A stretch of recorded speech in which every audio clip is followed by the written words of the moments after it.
शिव महापुराण की कथा कहती है, भगवान शंकर का चरित्र कहता है, शिव तत्व कहता है, देवादिदेव महादेव का चरित्र कहता है कि आपने देखा होगा मेरे देवादिदेव महादेव के सामने नंदी है और नंदी के सामने देवादिदेव महादेव है। शिव जी के सामने नंदी है और नंदी के सामने शिव जी। शिव पुराण कहती है, भगवान शंकर का चरित्र कहता है, शिव तत्व कहता है, देवादिदेव महादेव की कथा कहती है। जब हम अच्छा विचार रखकर, अच्छी सोच रखकर, अच्छा भाव रखकर जब हम किसी कार्य में जाते हैं तो निश्चित है कि वो कार्य हमारा सफल होता। अच्छा भाव लेकर आए हो तो अच्छा मिलेगा, शुद्ध भाव लेकर आए हो तो शुद्ध मिलेगा, श्रेष्ठ भाव लेकर यहां पहुंचे हो तो श्रेष्ठता मिलेगी। एक सुंदर कथा है बरहा पुराण की। भगवान बरहा का दर्शन आप लोगों ने किया होगा। आप सबने भगवान बरहा का दर्शन करा। श्रीमद् भागवत में वर्णन आता है कि पृथ्वी को भगवान बरहा ने अपनी दंतों पर उठाकर रखा था, हिरण्याक्ष को मारना। पृथ्वी पर सृष्टि की रचना है और वो पूरी सृष्टि को दांतों पर उठाया। आप सबके स्मरण में बरहा पुराण की यह कथा रहना चाहिए। हिरण्याक्ष अंधकासुर का पिता, वो हिरण्याक्ष जिसने पूरी पृथ्वी को जलमग्न कर दिया था, पूरी पृथ्वी को ले जाकर पानी में डुबो दिया, हाहाकार मच गया, सारे देवता परेशान हो गए, सारे देवता परेशान। गंधर्व, अप्सरा, नाग, किन्नर, जितने भी सुर हैं, जितने भी देव हैं, सब कष्ट में। पृथ्वी भी नहीं है, जल में मग्न हो गई है, कहीं ले जाकर पानी में उसको छुपा दिया गया।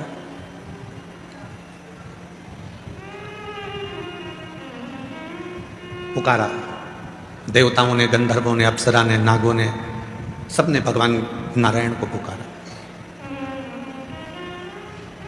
भगवान नारायण ने ब्रह्मा जी को बुलाया, ब्रह्मदेव क्या बात है, इतना हाहाकार क्यों मचा हुआ है? तो कहा पूरी पृथ्वी पानी में डूब गई है और सारे जितने लोक हैं उन सारे लोक पर हिरण्याक्ष ने कब्जा कर लिया। हिरण्याक्ष ने उसको कब्जा कर रखा। क्या चाहते हो? तो कहा ये पूरी पृथ्वी को कोई निकाल कर लेकर आ जा। तो कहा ब्रह्मदेव तुम मेरे साथ में देवादिदेव महादेव के पास चलो, अपन शिव जी से प्रार्थना करते हैं। भगवान शंकर के पास गए, उनसे निवेदन करा, भोले बाबा, हे देवादिदेव महादेव, हे शंभु, हे शंकर, त्रिकालदर्शी, कैलाशी, अविनाशी शिव, कृपा करो। ये पृथ्वी को, मैं हिरण्याक्ष को मारकर पृथ्वी को दांतों पर उठाना चाहता हूं, पर दांत पर पृथ्वी को उठाने के लिए दांत में वो बल नहीं है, पर आपके हाथ में वो बल है कि आप पृथ्वी को अपने हाथों में झेल सकते हैं। शिवजी ने पूछा क्या चाहते हो? आपके हाथ मेरे दांत बन जाए, बस इतना चाहता हूं। यदि आपने कहीं पर वराह भगवान का फोटो देखा हो, दर्शन किया हो, तो उनके दो दांत आगे नजर आते हैं जिस पे पृथ्वी रखी हुई है। कोई आपसे पूछे कि वो दांत किसके हैं, तो कहना बरहा पुराण वर्णन करती है कि भगवान नारायण ने शिव जी से उनके दो हाथ मांगे थे अपने दो दांत बनाने के लिए। भगवान शंकर ने अपने दो हाथ, दो दांत बनाने के लिए दिए और उन दो हाथों पर मेरे देवादिदेव महादेव ने दांत बनकर पृथ्वी को अपने हाथों में उठाकर रखा, उस पृथ्वी का संचार करने के लिए। अग्नि, आकाश, वायु, पृथ्वी, जल, प्रकृति का एक एक अंश मेरा शिव है, मेरा शंकर है। ऐसी कोई दुनिया में कथा नहीं है जिस कथा की शुरुआत शिव से नहीं हुई। रामचरितमानस की शुरुआत भी होती है तो शिव से होती है, श्रीमद् भागवत की शुरुआत भी होती है तो शिव से होती है, भगवान की विष्णु पुराण की शुरुआत होती है तो शिव से होती है, अग्नि पुराण, नर्मदा पुराण, ब्रह्म वैवर्त पुराण, जितनी भी पुराणों की शुरुआत होती है शिव से होती है, शंकर से होती है। लिंग पुराण, स्कंद पुराण, नर्मदा पुराण, जितनी भी पुराण है, इन सारी पुराणों की जो शुरुआत है वो शिव से, शंकर से। अब जब प्रत्येक पुराण की शुरुआत शिव जी से है, प्रत्येक पुराण की शुरुआत भगवान शंकर से है, प्रत्येक पुराण की शुरुआत शिव जी से है, तो शिव महापुराण की कथा कहती है कि तुम्हारे भी घर में जब भी कोई शुभ कार्य हो, बच्चों का जन्मदिन हो, तुम्हारी शादी की सालगिरह हो, या तुम कोई फैक्ट्री डालो, दुकान डालो, व्यापार चालू करो, मकान बनाकर मकान का मुहूर्त करो, तो तुम्हारी भी जिंदगी की सबसे पहली शुरुआत भगवान शंकर के अभिषेक से होना चाहिए, शिव से होना चाहिए। भगवान देवादिदेव महादेव के अभिषेक से, भगवान शंकर के पूजन से होना चाहिए, शिव से। शिव जी के हाथ में 3 चीजें अपने आप हैं। एक मेहनत का फल, एक मुसीबत का हल, और एक आने वाला कल शिव के हाथ में रहता है। मेहनत का फल भी शिव के हाथ में है और मुसीबत का हल भी शिव के हाथ में, और आने वाला कल कैसे होगा ये भी शिव के हाथ में, ये भी भगवान शंकर के हाथ में। जिसको अपना कल सुधारना है उसको अपने हाथों से आज से ही 1 लोटा जल चढ़ाना चालू कर देना चाहिए, तो कल सुधारना प्रारंभ होगा। जिसको अपनी समस्या सुधारना है तो 1 लोटा जल चढ़ाना प्रारंभ कर देना चाहिए, तो सारी समस्या का हल 1 लोटा। जिसको अपनी मेहनत का फल चाहिए, शिव को 1 लोटा जल चढ़ाना प्रारंभ कर देना चाहिए, उसको मेहनत का फल मिलना प्रारंभ हो जाए। खूब करो मेहनत, परिश्रम करो, दिन रात एक कर दो, काम के प्रति रुचि रखो, लगाव रखो, पर शिव को समर्पण का भाव। 3 चीजें मेरे देवादिदेव महादेव के पास में, फिर से बोलो, मेहनत का फल, समस्या का हल, आने वाला कल, ये शंकर के हाथों में है। तुम जितना जितना शिव को भजोगे, विश्वास के साथ जितनी मेहनत करोगे, परिश्रम करोगे और संघर्ष करते करते आगे बढ़ोगे, तो मेहनत का फल भी देगा, समस्या का हल भी देगा, और आने वाला कल भी श्रेष्ठ देगा।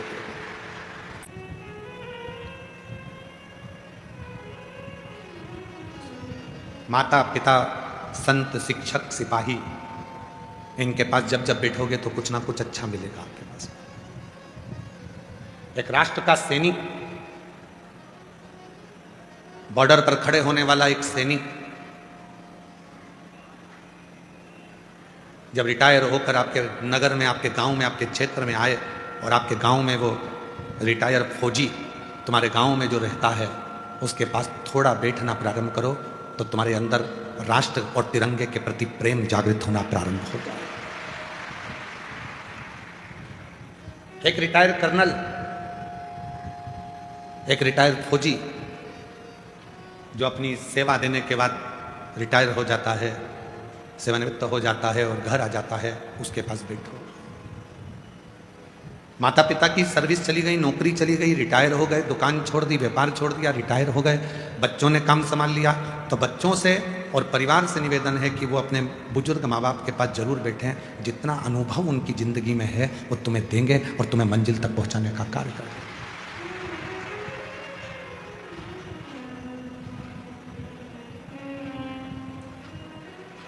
वो देंगे। आप उनके पास जाकर बैठो, आप उनके करीब में जाकर बैठो। कोई सच्चा संत है।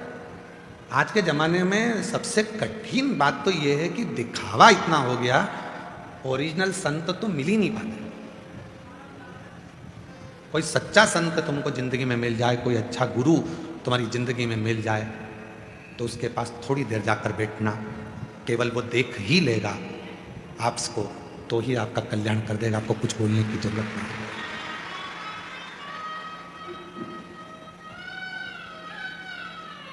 कहना ही नहीं पड़ेगा। इसलिए हमने पहले भी एक जगह कथा में, मुंबई की कथा में एक बात कही थी, आज फिर कह रहे हैं। अपन मुंबई की कथा में एक बात कही थी, वो भी थोड़ी विवाद में रही, परंतु आज हम फिर कह रहे हैं। अपने बच्चों को चिड़ियाघर और रिश्तेदारों के घर जरूर लेकर जाया करो। चिड़ियाघर जाएंगे तो जानवर को पहचान जाएंगे, और रिश्तेदारों के घर जाएंगे तो उनका व्यवहार पहचान जाएंगे।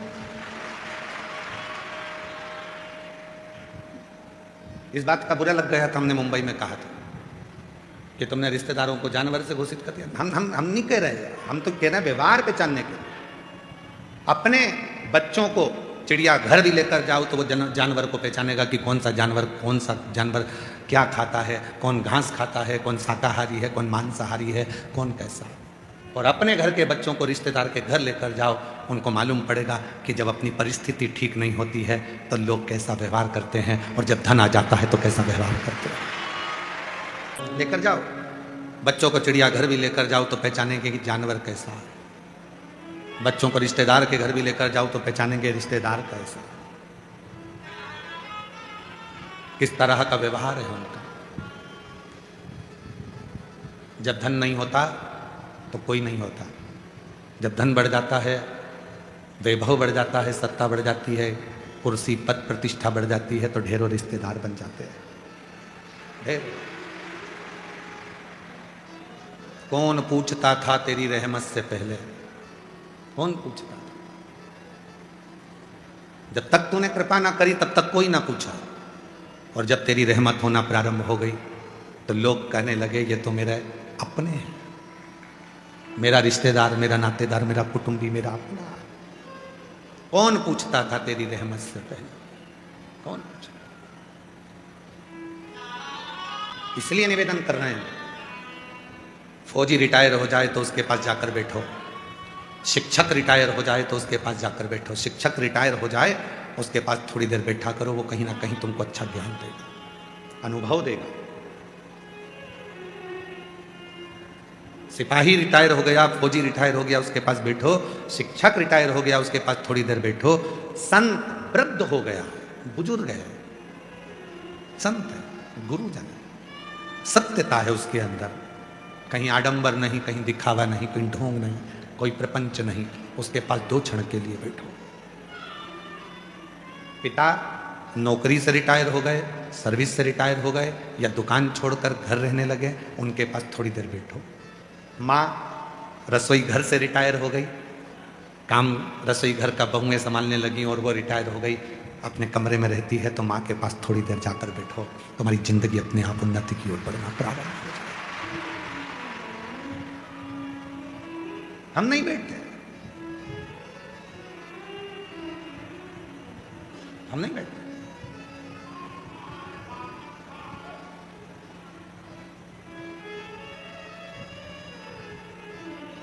हमारा नियम है, हम और किसी का तो नहीं कह सकते, पर हमारा खुद का नियम है। रात को 2:30 बजे भी हम अगर घर आए हैं कहीं से कथा कर कर, तो हमारी माँ, हमारी माता जी सोफे पर आकर हमारे पास में बैठ जाती हैं और आधे घंटे हमारी पूरी चर्चा होती है। इसके बाद फिर जाकर भले 2:30 बजे, 3 बजे, 4 बजे, 2 बजे फिर विश्राम।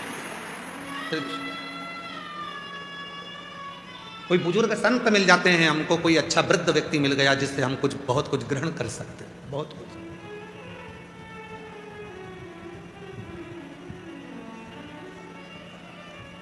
जैसे कल एरंडोल वाले काबरा जी कह रहे थे कि यहाँ आने के बाद में जब हम कुबेरेश्वर बाबा की भूमि पर आते हैं और यहाँ का जो स्वरूप देखते हैं तो हमारे अंदर बल उत्पन्न हो जाता है, एक अलग से एनर्जी मिलती है, एक बल मिलता है। तेरे दरवाजे पर आए, तेरे, और तू इन पर इतनी कृपा करना, इतना भंडार भरना कि ये दोनों हाथों से लुटाते रहें और तू इनके ऊपर हजारों हाथों से लुटाता है। आप उसके आश्रित होकर उसका भजन करो। माता बूढ़ी हो सकती है, पिता बूढ़े हो सकते हैं, शिक्षक बूढ़े हो सकते हैं, संत बूढ़े हो सकते हैं, एक सिपाही बूढ़ा हो सकता है, पर उसका अनुभव कभी बूढ़ा नहीं हो सकता। वो हमेशा युवान की युवा है, अनुभव कभी बूढ़ा नहीं होता। और वो न्यू जर्सी से, अमेरिका से जो मेरे भाई आए हैं जजमान, उनके साथ 2 महिलाएं जो आई हैं, जब एक दिन की कथा, कहाँ बैठी हैं वो दोनों माताएं, न्यू जर्सी वाले, अमेरिका से। हाँ, ये दोनों बहनें पहली बार अमेरिका से आई हैं, और पहले दिन की कथा सुनी और दूसरे दिन कार्यालय में जाकर कहती हैं कि अगली कथा के यजमान का नाम हम दोनों का लिख दीजिए, हमें यजमान का। मैं साधुवाद देता हूँ, आपको प्रणाम करता हूँ, आपके भीतर विराजमान शिव को नमन करता हूँ। भक्ति, विश्वास। और तो और यहां से जाते जाते मन में भाव आ गया कि मैं भी अमेरिका में शिव जी को लेकर जाऊंगा, और इतना बड़ा शंकर जी का शिवलिंग ले आई, जलाधारी ले आई नर्व ओमकारेश्वर जाके, और शंकर जी को, नंदी को भी साथ लेकर अमेरिका जा रही है कि चलो बाबा अब तुम वहां रहो। शिव शिव है, शंकर है। भरोसा यदि पक्का है तो शिव करुणा जरूर करता, शिव कृपा जरूर करता। भरोसा यदि पक्का। एक पत्र है, अच्छा देखिए समझ।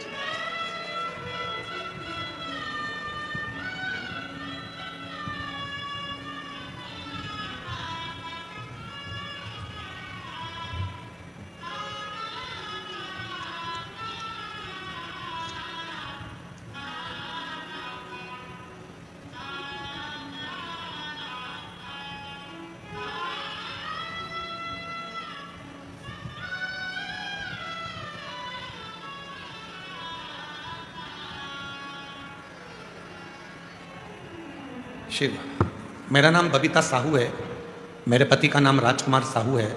मैं गोर बरेला जबलपुर की निवासी हूँ। कहीं बैठी हों तो हाथ हिला सकती हैं। गोर बरेला जबलपुर की निवासी हूँ।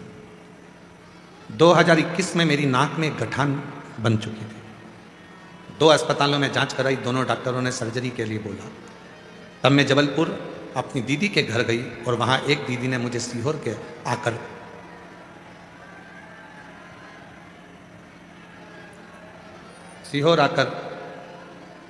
रुद्राक्ष लेने की सलाह दी और रुद्राक्ष के जल का उपाय बताया। फिर मैं सीहोर आई, बाबा की पूजा करके रुद्राक्ष प्राप्त किया। रोज रात में 1 लोटा जल रुद्राक्ष रख देती, सुबह वही भोले बाबा को अर्पित कर उसी जल को अपनी नाक में लगाना चालू किया। प्रतिदिन 1 बेलपत्र बाबा के मंदिर में लेकर आती और प्रार्थना करके खाती। कुछ दिन बाद जब फिर डॉक्टर को दिखाने गई तो उन्होंने बताया कि आपके नाक में जो गठान थी वो घुल गई है, अब सर्जरी की जरूरत नहीं है। तब से मैं रोज मंदिर जाती हूँ, बाबा को धन्यवाद देती हूँ और अभी तक 4 बार सीहोर आने का मौका मिला बाबा की कृपा से। गुरुजी, मेरी एक छोटी बहन मीना साहू, कहीं बैठे हों तो हाथ हिला सकती हैं। मेरी एक छोटी बहन मीना साहू, पति पीछे किसी को भेज दो, आवाज आने तक। पीछे आवाज नहीं जा रही है सर। शंभू, मीना साहू। गुरुजी, मेरी छोटी बहन मीना साहू, पति सुशील साहू को डॉक्टर ने कैंसर की बीमारी से पीड़ित बता दिया। जनवरी 2025 से उनका इलाज चालू है। अप्रैल में कैंसर इतना ज़्यादा फैल गया कि पैर की सर्जरी करना पड़ी और एक पैर काटना पड़ा। डॉक्टर ने 1 महीने का समय दिया है, अप्रैल 2025 से, कि 1 महीने में इनकी ज़िंदगी समाप्त हो जाएगी। इनमें इतना वो नहीं है। मेरी बहन से मैंने कहा कि वो सीहोर वाला बाबा कहता है कि जल चढ़ाकर पियो, रुद्राक्ष का जल पानी में डालकर रखकर शिव को चढ़ाकर यदि पियोगे तो स्वास्थ्य में आराम रहेगा। डॉक्टर ने तो 1 महीना दिया था गुरुदेव उनके प्राण जाने के लिए, पर बाबा की कृपा से आज वो पूर्ण तरह से स्वस्थ हैं और रिपोर्ट भी नॉर्मल है। मैं बाबा को प्रणाम करने के लिए, कहीं बैठी हों तो हाथ हिला सकती हैं, आ सकती। भक्ति करो, मना नहीं है। भक्ति करो, मना नहीं है, पर उस भक्ति में जब दिखावा आने लगे तो समझ लेना कि भक्ति शून्य हो गई। दिखावा आया, भक्ति शून्य। दूसरे की भलाई करो, मना नहीं है, पर दूसरे का बुरा करने का मन में आने लगे तो समझ लेना कि तुम्हारे माता पिता के संस्कार शून्य हो गए। ये जितने बुजुर्ग हैं, इनका बुढ़ापा जरूर आ जाता है। माता पिता, संत, शिक्षक, सिपाही, ये सब बुजुर्ग जरूर हो जाते हैं, पर इनका जो अनुभव है वो कभी बूढ़ा नहीं होता। अनुभव प्रखर है और वही बूढ़ा नहीं होना चाहिए। रिश्तों में दूरियां और शरीर में झुर्रियां ऐसे ही नहीं आ जाती हैं। रिश्तों में दूरियां अगर आती हैं तो उसका भी कोई कारण होता है।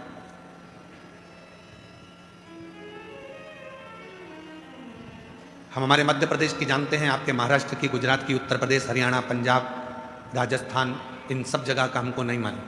हमारे यहाँ पहले एक नियम था, हमारे यहाँ पहले एक नियम था और वो नियम बड़ा प्रबल था। हमारे यहां का पहले का एक नियम था और पहले का नियम यह था कि हमारे यहां जब बेटी को विदा करते थे, शादी होती थी और लड़की को जब विदा करते थे तो उसको एक बांस की डलिया में मैदे की पूड़ी रखकर भेजते थे। अब हमें आपके उत्तर प्रदेश का या राजस्थान का या महाराष्ट्र का, हरियाणा, पंजाब का तो नहीं मालूम है, उत्तराखंड आदि का, हिमाचल आदि का, हमारे यहाँ का नियम था।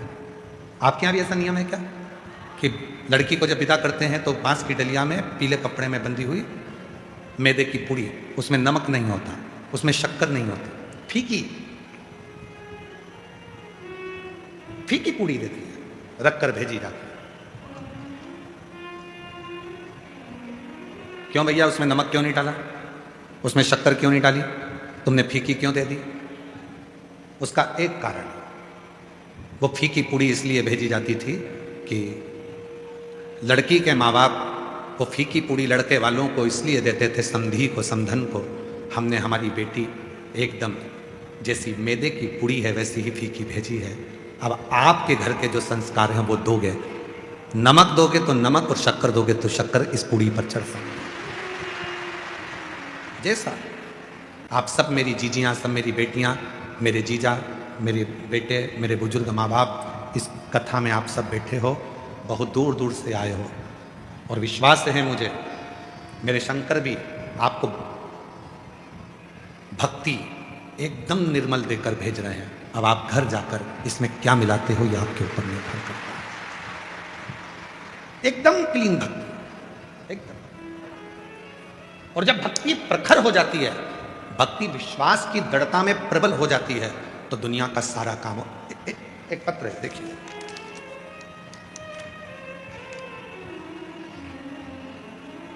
सुषमा देवी पाठक, पति श्री सत्येंद्र पाठक, गांव जमुओ, थाना पीरो, जिला भोजपुर, आरा के बिहार से आई हैं।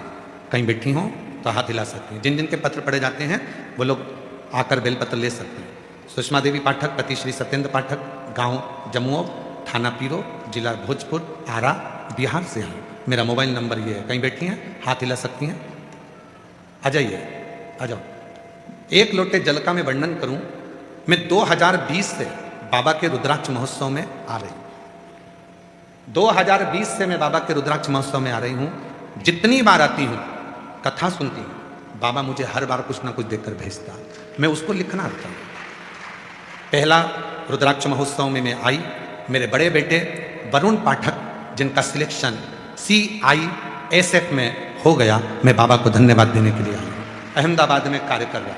दूसरे रुद्राक्ष उत्सव में आई, मैंने पशुपतिनाथ का व्रत भी किया, जिसका परिणाम मेरी पुत्री अर्चना कुमारी, जिसका सिलेक्शन बाबा की कृपा से बिहार पुलिस में हो गया, मैं बाबा को धन्यवाद देने आई।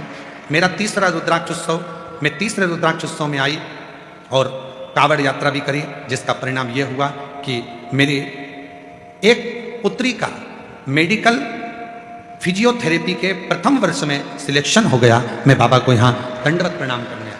तीनों के फोटो लगा रही हूँ, जब से मैं आ रही हूँ तब से मुझे बाबा तीनों के फोटो लगा, पहला फोटो, दूसरा फोटो, तीसरा फोटो। मैं जब से आ रही हूँ, जितनी बार मैं रुद्राक्ष महोत्सव में आती हूँ, जितनी बार कावड़ भरने आती हूँ, उतने बार मेरा बाबा मुझे झोली भर भर कर देता है। जितनी बार मैदे की पूड़ी है, नमक डालो चाहे शक्कर डालो, तुम्हारे ऊपर निर्भर करता है। मैदे भक्ति कुबरेश्वर धाम पर जितनी देर आप रहें, उतनी देर शिव भक्ति में रमे रहें।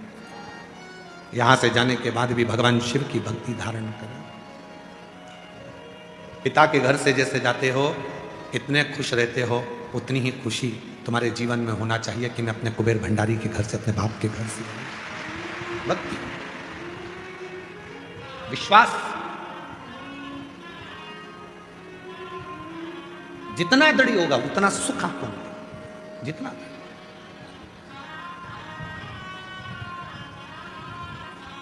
बैठो थोड़ा। हम पहले भी कहते, आज फिर कहते हैं, मक्खी सब्जी पर बैठती है पर उसकी कोई कीमत नहीं होती। मक्खी किराने के सामान पर बैठती है, उसकी कोई कीमत नहीं होती। पर वही मक्खी जब हीरा तुल रहा हो और उस हीरे पे जाकर बैठ जाए तो मक्खी की कीमत हो जाती है। बैठो, मना नहीं है, आप बैठो, पर बैठने का भी स्थान है कि कहाँ बैठना। आप कंकर शंकर की भूमि पर बैठ रहे हो, कंकर शंकर की धरा पर बैठ रहे हो, श्री शिवाय नमस्तुभ्यम का स्मरण कर रहे हो, मंत्र जाप कर रहे हो, नाम जाप कर रहे हो, नाम कीर्तन कर रहे हो, उसकी विरल भक्ति को धारण कर रहे हो, बैठो। जितनी बार आई है उतनी बार बाबा ने कृपा करी, उतनी बार। पत्र में उन्होंने फोटो भी लगा दी है कि मेरे बाबा मुझे कितना देता, कितना प्रदान करता। कल एक मुंबई से कोई बहन जी आई थी और भाई आए थे, उन्होंने कहा कि रुद्राक्ष महोत्सव होने के बाद जब कावड़ यात्रा होती है तो सीहोर सीवन माँ का जल, माँ सीवन नदी का जल कुबेरेश्वर धाम पर चढ़ता है। आखिर इस जल में देवघर में जल चढ़ता है गंगा जी का, हरिद्वार नीलकंठ में जल चढ़ता है गंगा जी का, महाकाल राजा को जल चढ़ता है माँ क्षिप्रा का, ओमकारनाथ को जल चढ़ता है माँ नर्मदा का, और कुबेरेश्वर धाम पे कावड़ में जल चढ़ता है माँ सीवन का। हमें एक बार जल का शोधन करना है कि आखिर सीवन के जल में इतना बल क्या है कि जल चढ़ाने वाले का कल सुधरना प्रारंभ हो जाता है। हमें वो भी शोध करना है, हमें देखना है उसको। तो हमने उनसे कहा बहुत अच्छी बात है, पर शर्त एक ही है कि सीवन का जल का शोधन करो, पर जो भी जितनी भी भारत सरकार द्वारा जल बचाओ के लिए जल योजना, नदी बचाओ योजना, तालाब सरोवर बचाओ योजना चल रही हैं, उन सारी योजनाओं को लाकर एक बार सीवन के उत्थान के लिए खड़ा करना पड़ेगा, जिससे सीवन में 12 महीने जल रहे। और मेरी माँ सीवन जो सीहोर का गौरव है, और सीहोर नहीं आज पूरे भारत का गौरव है, वो सीवन में भी जल का अविरल बहाव हो और वो सीवन हरी भरी होकर आनंदित होकर लहराती रहे।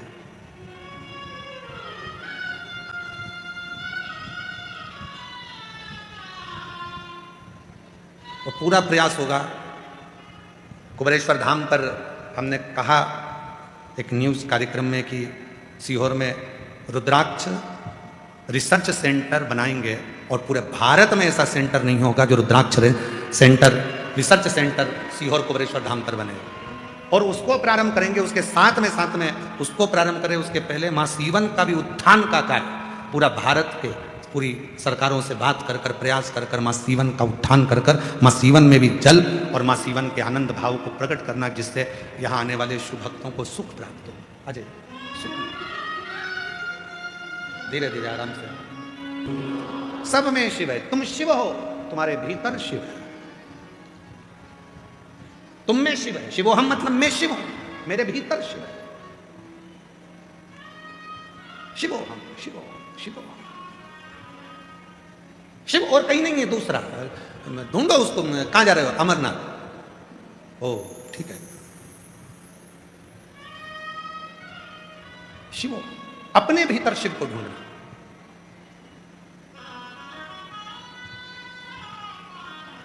जिस दिन तुम शिव को ढूंढ लोगे उस दिन शिव तुम्हारे भीतर प्रकट हो जाएगा। और ये एक प्रमाण महाराष्ट्र में देखने को मिलता है।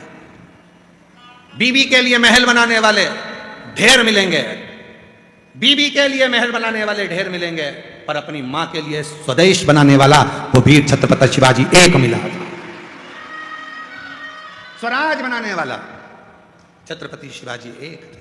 बीबी के लिए महल तो कोई भी बना देता है, पर अपनी मां ने कह दिया, बेटा सामने फिरंगियों का झंडा दिख रहा है, सामने विधर्मियों का ध्वज दिख रहा है, सामने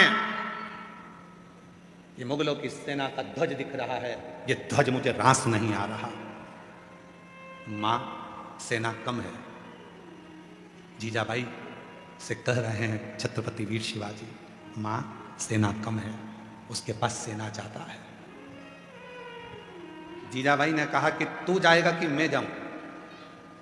मैंने तेरा नाम शिवाजी रखा है, शिव से मांगा है तुझे, और याद रखना शिवोहम शिवोहम। मैंने तुझे शिव से मांगा था और एक ही बात कहकर मांगा था कि तू आना मेरे दरवाजे पर। तो शिव, प्रत्येक संसार के मनुष्य के हृदय में शिव बसा हुआ है। जब तुझ में शिव है तो फिर ये ध्वज सामने कैसे दिख रहा है? भगवा लहरा दे इसकी जगह पर। बीवी के लिए महल बनाने वाले ढेर मिलेंगे, पर मां के लिए स्वराज बनाने वाला वो छत्रपति वीर शिवाजी महाराज, जो अपनी मां के लिए स्वराज का निर्माण कर देते हैं, वो छत्रपति वीर शिवाजी, छत्रपति वीर शिवाजी। जय भवानी। वो छत्रपति वीर शिवाजी हैं जो अपनी मां के लिए स्वराज का निर्माण कर देते हैं। अपनी मां के लिए सामने उन विधर्मियों का ध्वज अच्छा नहीं लगा, उसको काट कर गिराकर सेना कम थी, भीतर के बल को बढ़ाया। शिवोहम शिवोहम। एक एक कंपटीशन एग्जाम में बैठने वाले बेटे, कंपटीशन एग्जाम में बैठने वाली बेटी, परीक्षा देने के लिए बैठने वाले बेटे, एग्जाम देने के लिए बैठने वाली बेटियां, एक एक बच्चों से निवेदन करूंगा, याद रखना आपके अंदर शिव बैठा है। ऐसा कोई एग्जाम नहीं जो तुम क्लियर नहीं कर सकते। शिवोहम शिवोहम। ऐसा कोई एग्जाम नहीं है जो तुम क्लियर नहीं कर सकते। बस मजबूती रखना हृदय की, रात दिन मेहनत करना, परिश्रम करना, पढ़ना, और आखिरी में एक बेलपत्र और शहद का प्रयोग कर कर शिवोहम लगाया। चलिए, मेरे अंदर शिव है, मैं इस कुर्सी पर बैठ कर रहूंगा, ये मुझे पक्का विश्वास है, भरोसा। रहने वाली कहीं बैठी हो तो हाथ हिला सकती हैं, और आप ही हैं, आ जाओ बेलपत्र। इस धरा का क्या गुणगान करूं मैं, इस भूमि का। मेरी बेटी 20 वर्ष की है। बेटी आई है क्या साथ में? मेरी बेटी 20 वर्ष की है, उसका नाम आर्या सिंधे है। उसकी छाती में एक गठान हो गई। डॉक्टर ने कहा उसका ऑपरेशन करना पड़ेगा, जांच के लिए जाइए, और ऐसा लगता है कि वो गठान ठीक नहीं है। बहुत टूट गई मेरी बेटी, हम लोग भी बहुत टूट गए। जिस बेटी को छोटे से बड़ा करा, और डॉक्टर कह रहा है कि ये गठान ठीक नहीं है और ऑपरेशन होकर जांच होना है, और ये गठान कोई गलत है। गुरुदेव, वो गठान बढ़ती चली जा रही थी, डॉक्टर ऑपरेशन का कह रहे थे। हमारी पड़ोसन ने हमसे कहा कि वो सियोर वाला बाबा कथा कहता है, कुबेरेश्वर धाम पर रुद्राक्ष महोत्सव जब होता है तो वहाँ रुद्राक्ष को सिद्ध कर कर वो रुद्राक्ष पूरे साल वितरण होता है, तुम जाओ वहाँ से एक रुद्राक्ष ले आओ। हम सीहोर आ गए, यहाँ से रुद्राक्ष लेकर गए, उसे तांबे के लोटे में गलाकर बेटी को देते रहे, और रुद्राक्ष उसके गले में पहना दिया।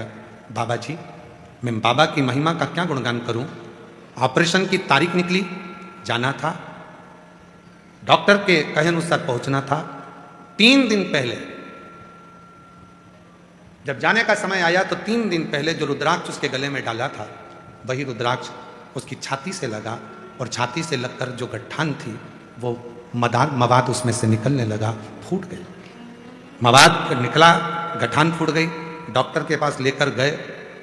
पहले तो हमने उसको रुई से पोंछा बहुत देर तक, फिर आखिरी में हम उसको डॉक्टर के पास लेकर गए तो डॉक्टर ने जब जांच करी, जांच कर कर बताया कि अब ना गठान है और ना कोई बड़ी बीमारी है, बेटी ठीक हो गई। बेटी ठीक हो गई। मेरी 20 साल की बेटी का जीवन मेरे कुबेरेश्वर बाबा ने बना दिया, उसने जिंदगी संवार दी। ये जिंदगी वो शिव। एक पत्र और है, बड़ा सुंदर है। मेरा नाम आराधना कुमारी है, मेरे पति का नाम प्रशांत राज है, मेरा पता बिहार जिला मुजफ्फरपुर की रहने वाली हूँ, मेरा मोबाइल नंबर ही है, मुजफ्फरपुर की रहने वाली हूँ, मेरा मोबाइल नंबर। एक लोटे जल का मैं क्या वर्णन करूँ बाबा। बहुत दिनों से यूपीएससी और बीपीएससी की परीक्षा दे रही थी, पर मैं बार बार असफल हो जा रही थी। गुरुजी, मैं फिर पूरी तरह से टूट चुकी थी। कहीं बैठी हो तो हाथ हिला सकती हैं, और कहीं बैठी हो तो आ सकती हैं। आ जाओ बेटा, आ जाइए। पूरी तरह से टूट चुकी थी, मेरा हौसला खत्म हो गया था, क्योंकि बाबा मेरी तैयारी के दौरान लोग मेरे बहुत मजाक बनाते थे कि इतनी समय से तैयारी कर रही है और कुछ भी नहीं हो रहा। फिर गुरुजी, मेरी सासू माँ आपकी कथा 2018 से सुन रही है, उन्होंने मुझे सीहोर वाले बाबा के बारे में बताया। बाबा की टीवी पर कथा मैंने सुनना प्रारंभ करा। टीवी के सामने आसन लगा लेती थी, कथा सुनकर वहां की धूल को हृदय से लगा लेती। आप कहते हो पढ़ाई को 4 गुना बढ़ाओ, मेहनत को 4 गुना बढ़ाओ, आखिरी में बेलपत्री पर शहद लगाकर शिव को चढ़ाकर जाओ।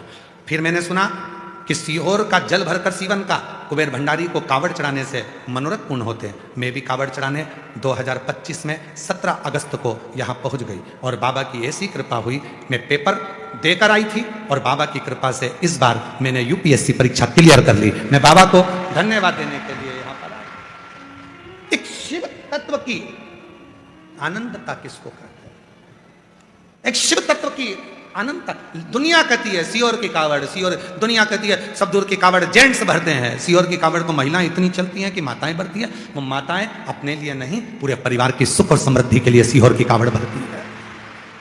सावन महीने में जो 1 महीना कावड़ चलती है और आखिरी में जो प्रदोष की कावड़ चढ़ती है, जिसमें पूरा विश्व, भारत के कोने कोने से लोग प्रदोष की कावड़ भरने के लिए यहाँ आते हैं, एक कामना के साथ, एक भाव के साथ आते हैं, विश्वास के साथ। कृष्ण स्वयं करें कि शिव की साधना करिए? क्यों?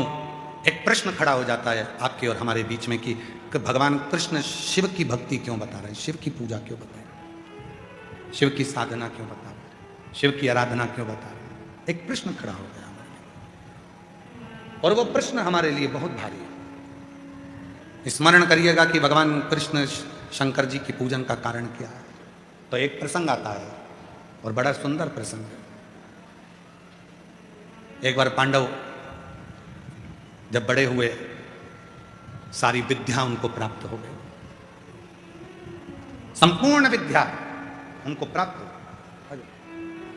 संपूर्ण विद्या,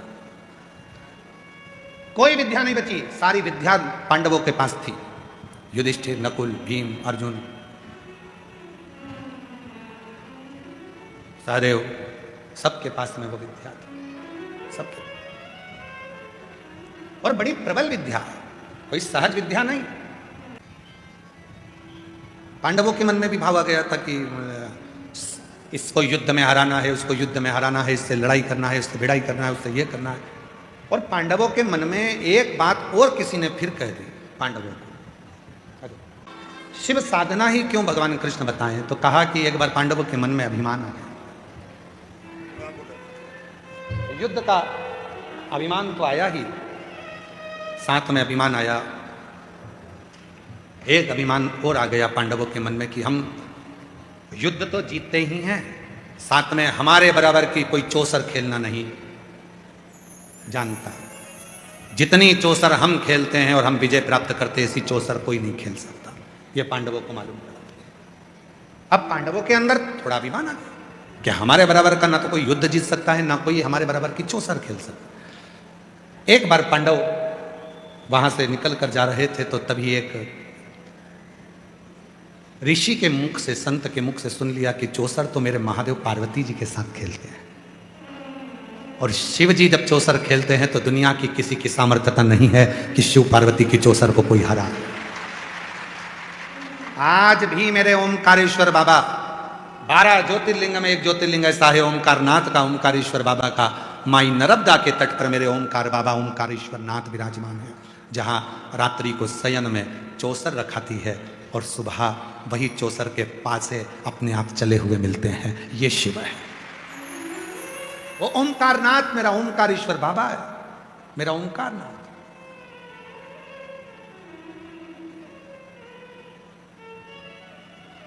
शिव ऐसी चौसर खेलते। भीम, युधिष्ठिर, नकुल, सहदेव, अर्जुन सबके मन में आ गया शंकर और चौसर हमसे जीत सकते हैं, ये हो ही नहीं सकता। अब तो चौसर का ही खेल होगा। और पांचों की पांचों पांडवों ने तप करना प्रारंभ कर दिया देवादिदेव महादेव का। देव ऋषि नारद ने आकर कहा, क्या कर रहे हो? तप किसका? शिव का। क्यों? हमें चौसर खेलना है उनके साथ। अरे पांडवों, चौसर की जगह तप करना है तो कुछ मांग लो देवादिदेव महादेव से।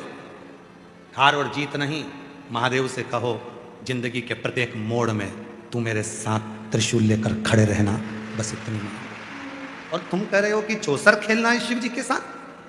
यह कहां का विचार लेकर तुम तप कर रहे हो? माने नहीं है पांडव।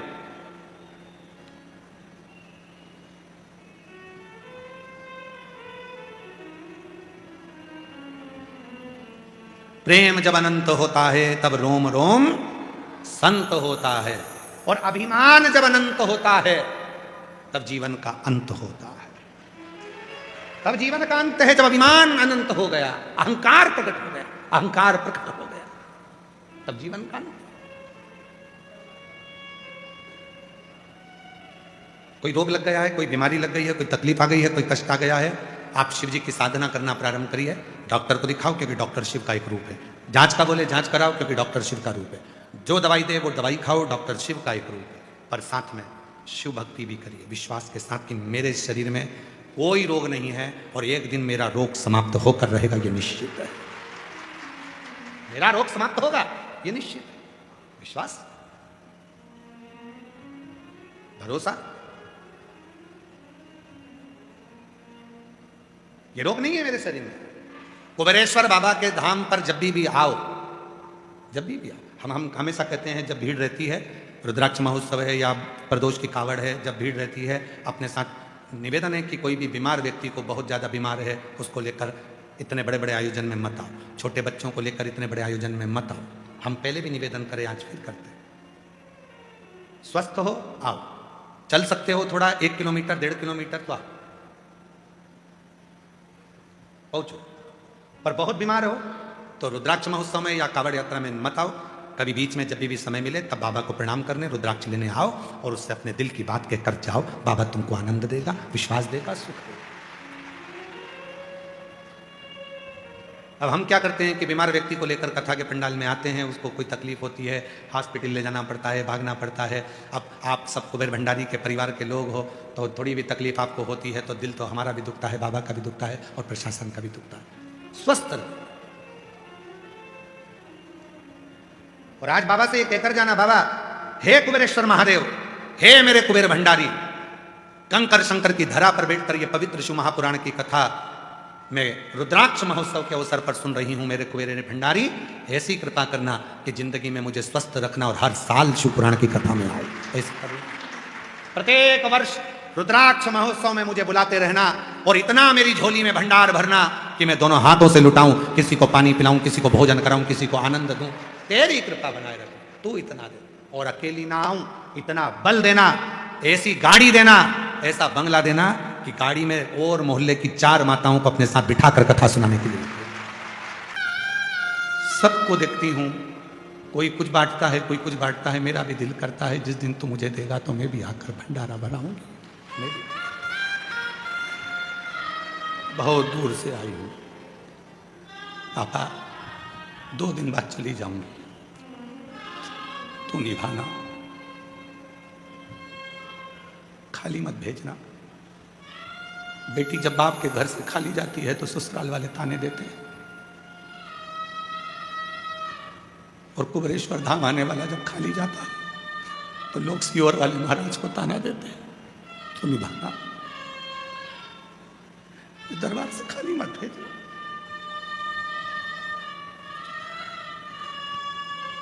तेरी शरणागति चाहिए, कुछ भी। बहुत दूर से आई हूं मेरे बाबा। मैंने सुना है 12 ज्योतिर्लिंग के मध्य में तू रहता है। इस भूमि का कंकर संकर हो जाता है जब तू सुनता है। यहां से जाऊं तो कोई ताना ना दे, कोई कहे ना कि वहां जाती थी जल चढ़ाती थी। शिव ने क्या दिया तुझको? तो छाती ठोक कर कब वही तो देता है हर पल साथ, वरना कौन है मेरे साथ वो निभा रहे। 2 दिन है। हम रोज कहते हैं कि किसी के पास बैठकर व्यर्थ बात मत करो, उसके पास बैठो, सुनेगा, जो बोलोगे वो करेगा। ब्रह्मा ब्रह्मलोक में है, विष्णु वैकुंठ लोक में है, पर मेरा शंकर कुबेरेश्वर धाम पर हर पल है, हर क्षण है। उसको महसूस करो, वो मिलेगा। जिस दिन तुम महसूस करना प्रारंभ कर दोगे कि कंकर शंकर है, उस दिन तुम्हारी जिंदगी संवर जाएगी। इन निगाहों ने, इस शरीर ने भले छोटा है शरीर, पर 30 साल के इतिहास में देखा है जिसने कुबेरेश्वर धाम की निंदा करी, बुराई करी, शिव की निंदा, पुराण की निंदा, शिव भक्त की निंदा करी, कहीं उसके परिवार में कोई ना कोई दुख तकलीफ में फंसा पड़ा है, वो आते हैं रोते हैं, महाराज निकल गया मुख से, क्षमा करवा दीजिए एक बार। हम नहीं कहते, हम कभी बद्दुआ नहीं देते, हम कभी अपशब्द नहीं कहते।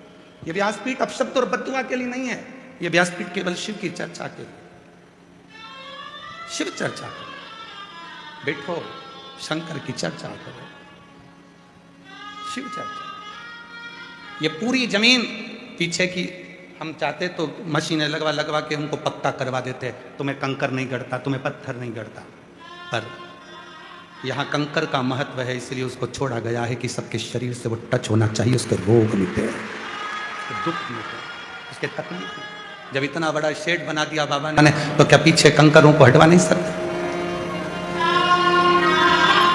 प्रशासन ने हमसे कहा था कि इतने कंकर हैं, इनको साफ करा दो। हमने कहा यहाँ कंकर के लिए तो दुनिया आती है, यहाँ आती किसके लिए? कंकर के। यहाँ का कंकर ही तो शंकर है, हम इसको नहीं हटवा सकते, बाकी के सब कुछ हटवा सकते, कंकर नहीं हटवा सकते। वो भीतर समाहित हो, तुम्हारे भीतर पहचान लो उसको एक बार, बहुत मुश्किल से पहचानना है।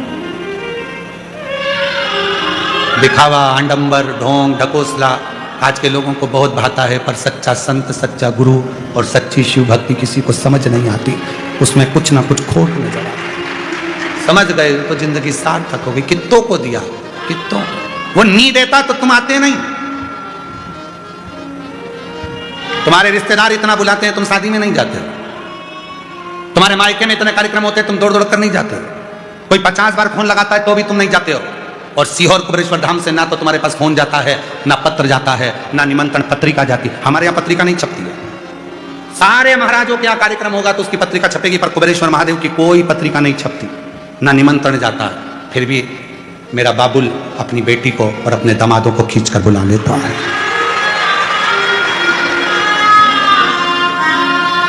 ये 2 दिन उससे बात करो, निभाओ। कल फुलेरा दूज का दिन है, उससे निभाओ। पांडवों ने एक गलती पांडवों ने करी, शिव से कहा हम तुम्हारे साथ चौसर खेलना चाहते। ये गलती है, वो देगा, सब कुछ देगा, पर अहंता को त्याग दो। और पांडवों ने शिव जी की तप साधना, नारद जी ने समझाया, सबने समझाया, शंकर जी प्रकट हो गए, मांगो तुम्हें क्या चाहिए, हमें तुम्हारे साथ चौसर खेलना है। शिव जी ने जैसे ही सुना चौसर खेलना, शिव जी चले गए। भीम पीछे पड़ गया, शिव जी को ढूंढने लगा। शंकर भगवान बच्चे का रूप ले लिए, पताल में जाकर छुप गए। शिव जी ने बच्चे का रूप लिया तो बाल भुवनेश्वर उनका नाम पड़ गया। शिव जी पताल में चले गए तो पतालेश्वर नाम पड़ गया। भगवान शंकर भीम को मिलते नहीं है। भीम ने जिद पकड़ ली। भगवान विष्णु ने आकर कहा आप इस पांडवों के साथ चौसर क्यों नहीं खेलते? शंकर भगवान कहने लगे मेरी चौसर शिव और शक्ति के बीच होती है। नारायण, मेरी चौसर तुम भी नहीं खेल सकते, क्योंकि मेरी चौसर खेलना साधारण नहीं है। या तो चौसर के खेल में मेरे साथ बैठकर सामने बैठना कठिन है, क्योंकि लोग मुझे महाकाल कहते हैं। काल के सामने जाना सरल है, पर महाकाल के सामने जाना कठिन है। महाकाल के सामने जाना कठिन है। चौसर पांडवों के बस की बात नहीं है। भगवान नारायण ने कहा जब वो मांग रहे तो खेल लो। शिव जी बाल भुवनेश बनकर, बाल बच्चा बनकर भाग गए, पताल में छुप गए, पतालेश्वर महादेव हो गए। तो भी भीम नहीं माना। तब भीम के सामने आकर खड़े हो गए, मैं तुझे समझा रहा हूं, बार बार समझा रहा हूं, चले जा, मान जा। नहीं मान रहा तो आखिरी में शिव जी ने कह दिया, शिव जी बोले तू मुझे जान नहीं पाया है, मुझसे चौसर की बात करता है। एक संसार का मनुष्य तेरे से चौसर खेलेगा और तू धक्का खाता फिरेगा, हार कर नीचे पड़ा होगा, कुछ भी नहीं होगा, शून्य। पांडव हार गए चौसर खेलने में। दुर्योधन के सामने सारा राजपाट, द्रौपदी सब हार गए, सब कुछ समाप्त हो गया पांडवों का। भटकते रहे वन वन वन वन पांडव। जब भटकने का समय आया तो भगवान कृष्ण को याद आया मैं नारायण था, शिव जी ने मना करा था चौसर खेलने का, ये नहीं माना था तो श्राप लगा था। अब एक ही काम हो सकता है, शिव का अपमान करा है तो शिव की भक्ति करेगा तो सब मिलेगा। जाओ, जब तक वन में रहो शंकर के शिवलिंग की प्रतिष्ठा करो, पूजन करो, अर्चना साधना करो। पांडवों ने पूरे भारत की भूमि पर जितने मंदिर आपको नजर आते हैं उसमें कई मंदिर पांडवों के द्वारा बनाए गए हैं। यहां तक पांडव आखिरी समय तक केदारनाथ पहुंच गए और केदारनाथ जी की धरा पर बैठकर पांडवों ने तप साधना करी। तब जाकर बद्रीश के आगे पहुंचकर अपने प्राणों को परमात्मा में विलीन किया है। कि हर रात्रि के बाद में एक सुबह आना है, उसी तरह हर दुख के बाद एक सुख की घड़ी जरूर आना।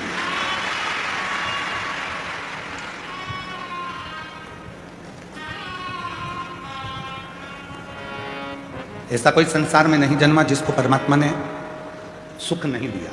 थोड़ा संघर्ष हो सकता है,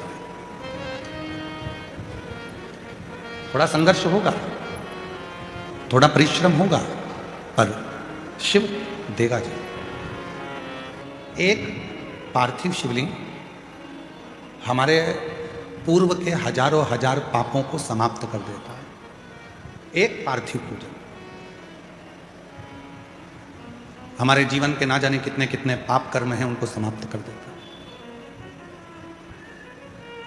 जैसे दो रिश्ते हैं, अंदर का परिश्रम, दो रिश्ते हैं,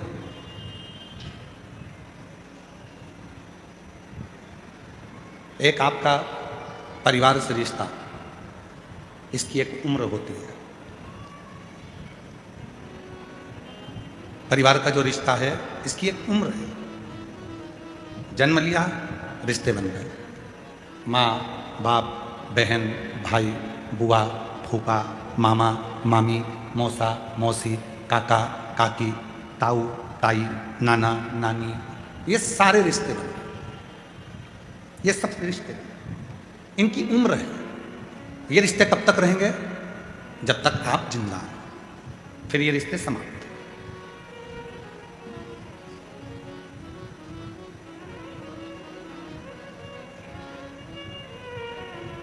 वो रिश्ते फिर समाप्त हो जाते हैं। एक रिश्ता वो होता है जो जन्म लेने के बाद से मरने तक रहता है, और एक रिश्ता वो होता है जन्म नहीं लिया उसके पहले से लेकर मरोगे उसके बाद तक एक रिश्ता चलता है, उसकी उम्र नहीं होती। वो रिश्ता है शिव से रिश्ता, क्योंकि शंकर की कोई उम्र नहीं होती। संसार के लोगों की उम्र है। सती मैया ने शिव जी के सामने हाथ जोड़कर कहा कि आपकी उम्र कितनी है? शिव जी कहते हैं, सती